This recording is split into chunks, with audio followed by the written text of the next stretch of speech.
Hey guys, so today I am officially starting my Read Around the World challenge. I posted a short a little while ago where I drew my first country, and I'm going to be reading a book from El Salvador. So it was really fun actually. When I did my short, I asked for recommendations on books and I got a couple of different recommendations. My criteria is it has to be either based in El Salvador or the author needs to be from El Salvador. So I got a couple of really good recommendations. Unfortunately, I couldn't get them in my library, so I had to kind of start searching on my own.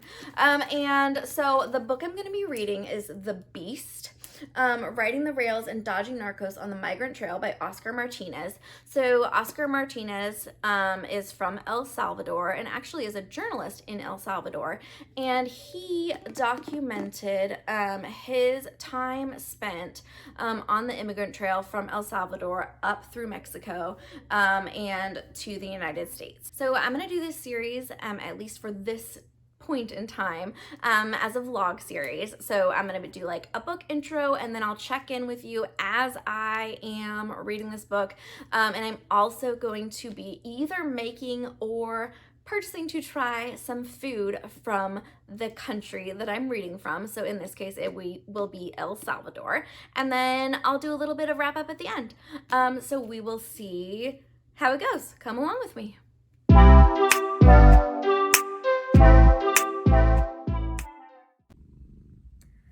Okay, I have officially started my reading for the Read Around the World challenge.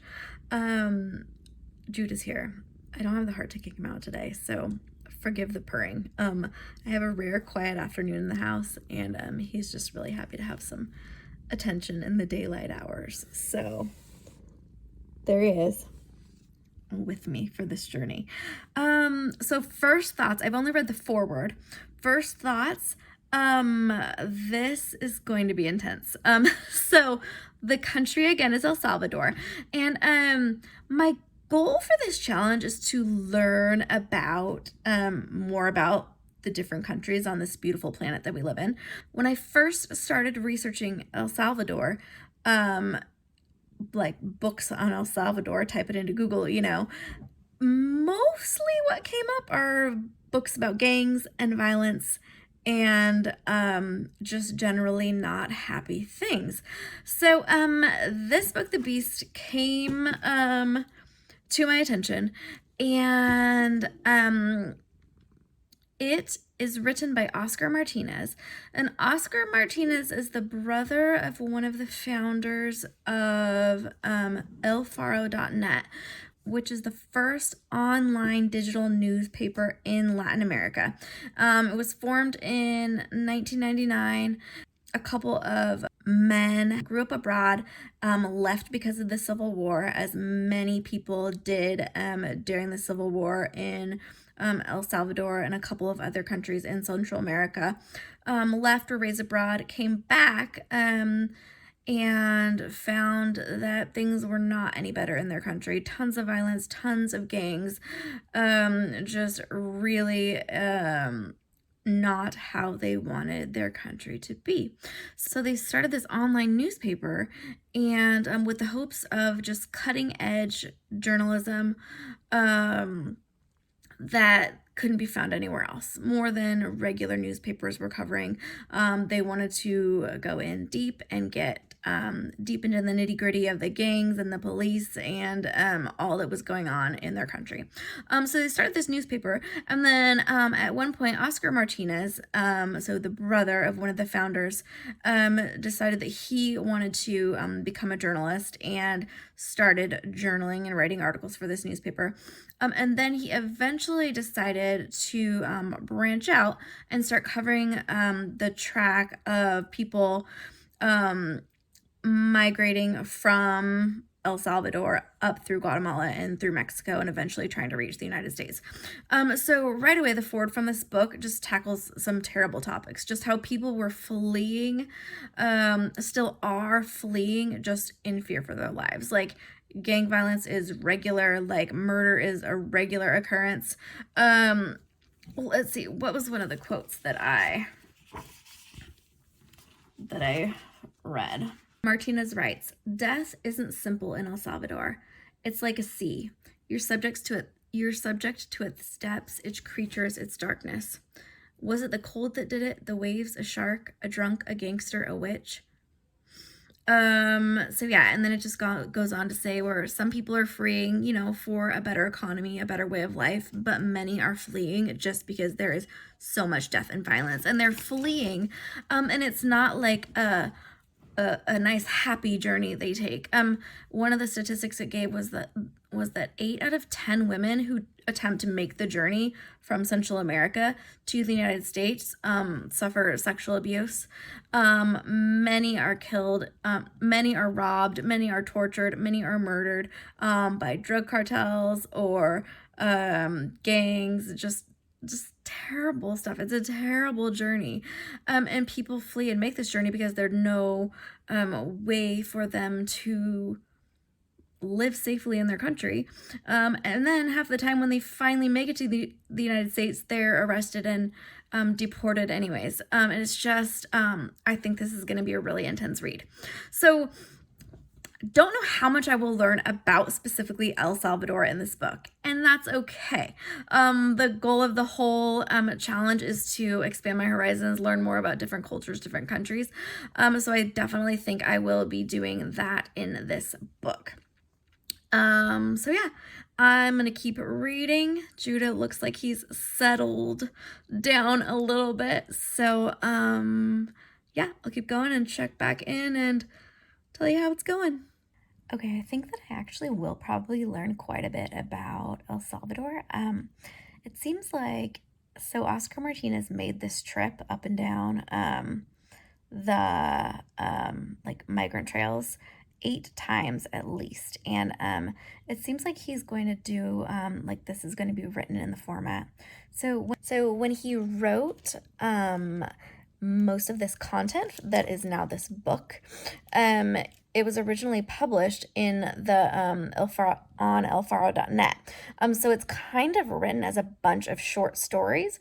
And the first one that I'm reading is about 3 brothers that are beginning their journey, and it's kind of giving their history of their past in El Salvador and their reasons for leaving. So I like that it's not taking place just on the migrant trail. It's also tying in people from El Salvador specifically and hearing their stories. So yeah, super good so far, super interesting. So yeah, just wanted to throw that in there.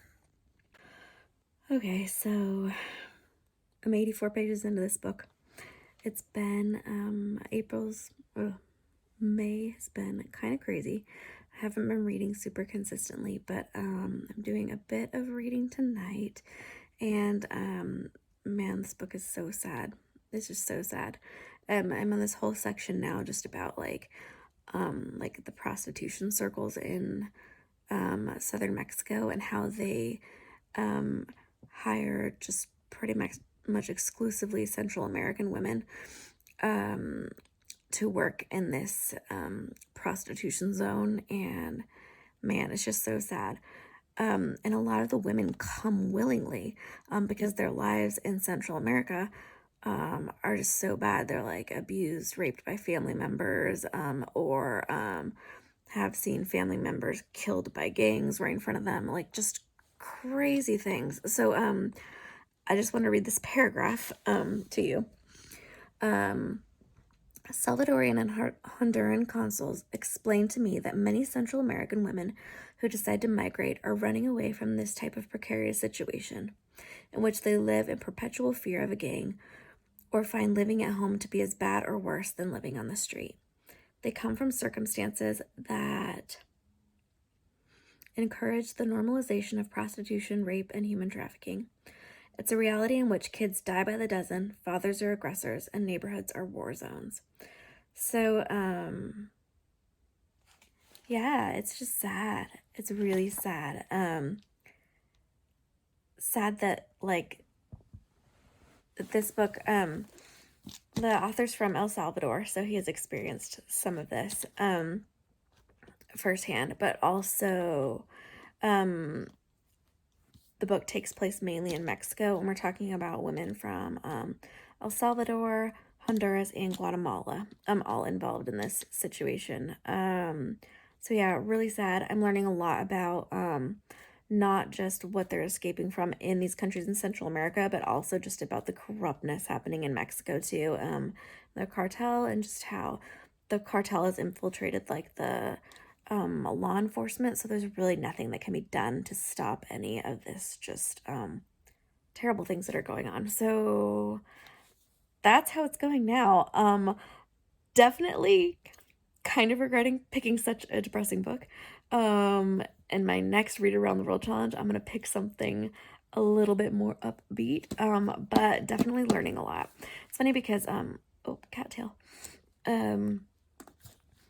I read American Dirt recently, within the past year, and it's fiction about a woman in southern Mexico escaping from the cartel up, traveling to America, and like her journey. And I remember reading it and thinking like, oh, how accurate is this? Like, is this really what it's like? And just kind of warning her about this. So it's really interesting having like a journalist's firsthand account, and knowing that, yep, it's true, and it's actually worse than the fiction book was. Like, there's just some very, very sad stories, some very just things that will just make your heart really heavy. So I'm gonna keep continuing on, and I will update you when I have more to say. Are you ready for your confession? Last night, after I was done reading about the very scary, terrible things in that book, I was laying in bed, and after we moved on to the tolerance ring, we were talking about some kidnappings, and I was finally laying in bed trying to relax and go to sleep, and then Judah flew through the air, landed on top of me, scared me to death. I jumped onto my husband, scared him to death, and we were all just awake. And then Judah got kicked out. Huh? Did you have to sleep down here instead of in the bed? Very naughty, huh? Yep. So that's how things are going here. Okay, so welcome to the food portion of my Read and Eat Around the World challenge. I'm not gonna lie, I'm pretty excited for this part because food is my love language, and I love eating. I love exploring new types of food, so this is gonna be fun. So today I'm gonna be making Salvadorian pupusas, and these are like corn flour, like tortilla puffy filled, like little puffy tortilla filled things, and you can put whatever you want in them. We're gonna do bean and cheese today because that's kind of like the standard basic model, and I'm gonna be feeding them to my kids, so I know that that will be acceptable. Madeline May, you are not supposed to be on the counter. Go, go. Thank you. Yes. So, bear with me. This is my first time cooking on camera. I have got kids watching television here, so there is a little bit of background noise, and I got cats to keep out of the way too. So, we'll see how this goes. I found this recipe on Pinterest. It seems pretty basic. It's kind of vague. It's one of those recipes where it's like, add salt to taste, and you're like, well, how much salt? And add water until it's the consistency of Play-Doh, and you're like, well, what does that really mean? So, we're gonna do this together, and we'll see how it goes. So I have measured out some of my ingredients ahead of time in the effort to be slightly organized. So here I have corn flour. I have refried beans. These are just from a can. I do have a recipe to make from scratch, but I didn't feel like doing it today, so we got the canned stuff there. And this is queso fresco. This is my first time having like queso fresco, not at a restaurant. It's kind of like mozzarella, but it also is a lot more crumbly. Like when I was shredding it, it kind of just crumbles apart in your hands. So it has a pretty mild flavor. So per the ingredients now, I have warm water, and it said warm water with salt in it. How much salt?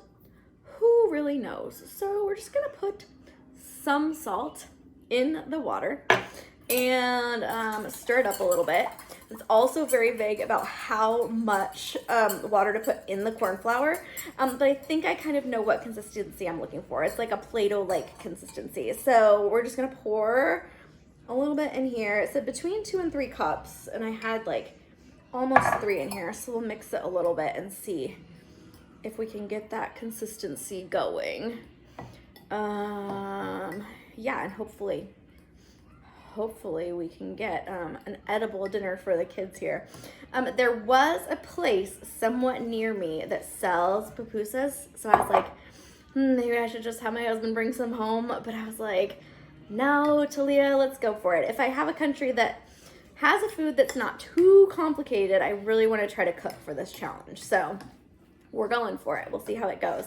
I had all sorts of like glare and light issues when I was getting set up, but I think we have something that will at least be visible, and I'll try to plan better in future episodes so we don't have TV background noise as well. But okay, so I'm feeling like this is not there yet. I don't know, Play-Doh is like a little bit more together. Maybe I just need to stir it more. Okay, we're just going in with our fingers because I feel like it's gonna help me figure out if the texture is right. Yeah, that's kind of Play-Doh-y. Ooh. It's like all the times your mom told you, don't eat the Play-Doh. I'm finally past the stage where I have to say that to my kids, so that's nice. They know not to eat the Play-Doh, but now it's like making Play-Doh that we're gonna eat. Okay, let's go for it. We're gonna make a ball, and then we're gonna flatten it into a disc. So let's get our little ball, and then we're gonna flatten it into a disc. So the disc needs to be like 2 inches, so it's about like that. And we're gonna indent it in the middle. Okay, and then we're gonna put a little bit of beans in it. I need like another hand for this. A little bit of beans and a little bit of cheese. Okay, so now, trying not to make a mess. See? Ooh. I'm gonna fold over here. I'm gonna try to fold it around into another ball. Okay, so now I have the ball, and it has the beans and cheese inside of it, okay? Oh, it's pretty intense. Okay, I'm gonna set it right there. I'm gonna make some more.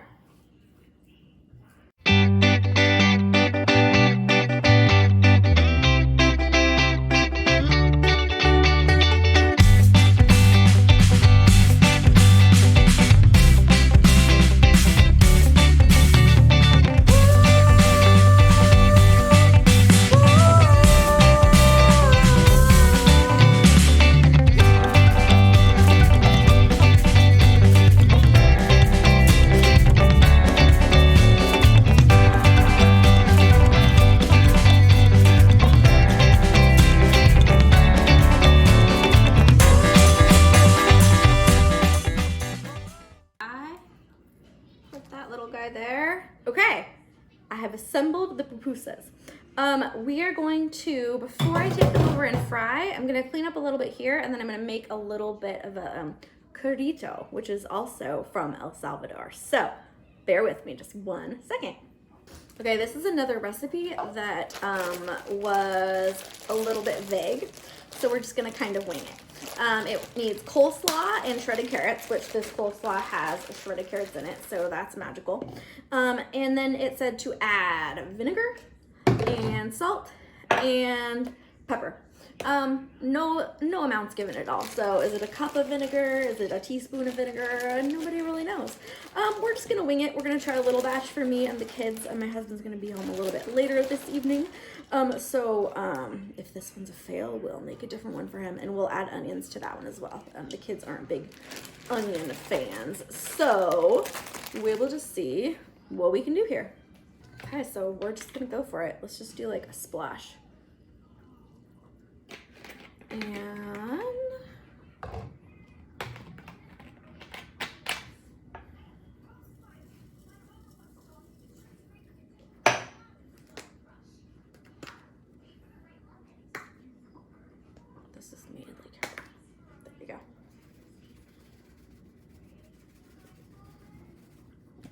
Okay, let's see.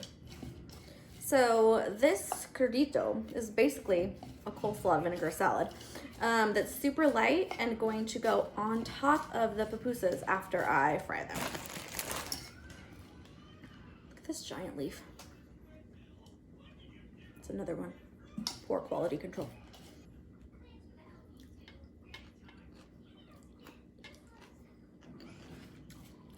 Tastes like coleslaw with vinegar and salt and pepper on it. So it's fine, I guess. I think it will be good with the kind of squishy pupusa to have a little bit of crunch on top. So I'm gonna leave this here. I'm gonna take you over there so we can fry those up for dinner. Okay, so I have a pan here. I have a little bit of vegetable oil heating over medium heat. And once this gets hot, I'm going to flatten the pupusas down a little bit more, put them in the pan. I'll probably do them in a couple batches. And then they're supposed to cook 6 to 7 minutes per side, and we'll see what happens from there. Okay, we're going in.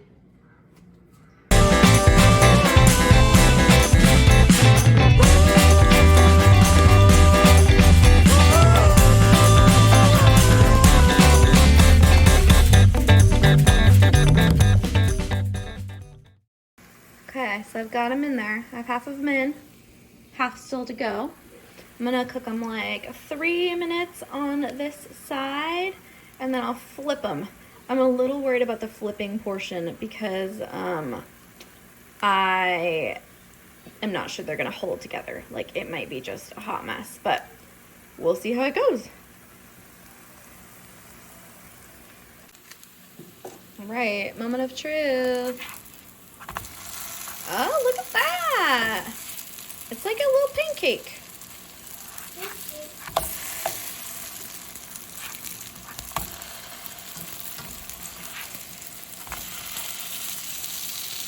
Whoops.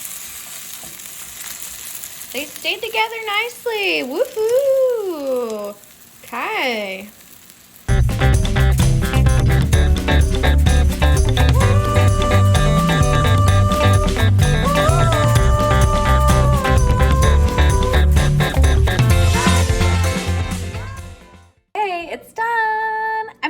Excited with how it looks. I'm not sure how it's gonna taste, so let's try it. Okay.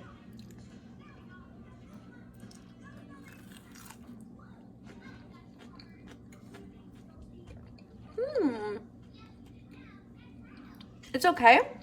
I think I need to get I didn't quite get to the beans, so it was pretty doughy. So let's do another bite and see if we can get actually into the good stuff.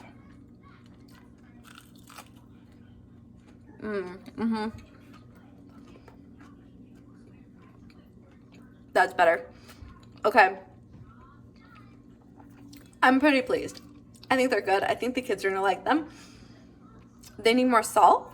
So I haven't made the next batch yet, so I'm going to sprinkle a little more salt on the outside, which is kind of why it would be helpful if they told you in the recipe how much salt you need, which I know it's preference, but give me a starting point, you know what I mean? Because the dough needs more salt. So I'm going to add more salt to the rest of the dough, and I'm not gonna film the filming of the second batch because filming on camera, when you're cooking is kind of hard than filming when you're just sitting talking about books. So I'm gonna be done with this for today. I'm almost finished reading The Beast, and I will do a wrap up and then get this edited and posted soon. Okay, so I just finished reading The Beast. It was probably the most abrupt ending to a book ever. It was he was with this this migrant and trying to scope out a place to cross the river, the Rio Grande, which separates the U.S. from Mexico, and they found a good place to cross, and the guy was like, okay, I think this is where I'll try to cross in a couple months, and then the book basically ended. It was really weird. Overall thoughts, I didn't love it. I liked it. It was a tough read for sure. Lots of terrible, terrible things happening. And of course, it's obviously even worse that it's all true because it's a nonfiction book. I think I was hoping for my first read around the world pick that it would be more about El Salvador. The author is from El Salvador, but he was writing when he was working on this project. He was writing for a newspaper or like an online website in El Salvador, so that's where most of his stories were originally read. But it was a lot about Mexico, and I feel like kind of the point of it maybe was to discourage people from making this crazy journey, because it's just a lot of terrible things happen to people from Central America traveling through Mexico, and with the recent like tightening of the border, it's become even worse, and the narcos and it's crazy. It's really bad. So yeah, definitely a good read for becoming aware on what things are going on in that part of the country. Just very, very scary, sad things. The author, just to put himself in some of these situations that he put himself in, him and his cameraman, like they traveled like multiple times from Central America all the way up to the United States, like back and forth, and put themselves really in the shoes of these migrants, and were placed in some kind of sketchy situations, like definitely like face to face with gangs at points and being watched by Los Zetos, which is like a really big bad gang, and like yeah, just really risked a lot to get this information out in the open. So I definitely applaud him for that. Yeah, so also it's really funny. I was at Costco today. I filmed my hey Judah, did you come to say hi? This is Judah. I was at Costco today. Yesterday is when I filmed my my pupusa filming, and I go to Costco today, and there's like these big boxes of pupusas on the on the shelf. So I probably could have saved a little time and energy if I had just purchased those. But anyways, we're gonna wrap this up. That's a wrap for El Salvador.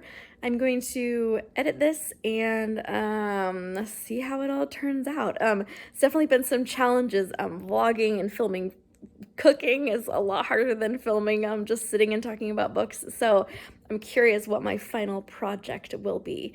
If anything, it'll give me like a starting off point to improve upon as I continue this journey. So thanks for coming along with me. I hope you're doing well wherever you are. I hope you take some time today to read a good book or two. And if you're having a bad hair day, like me every day, just wear a bandana.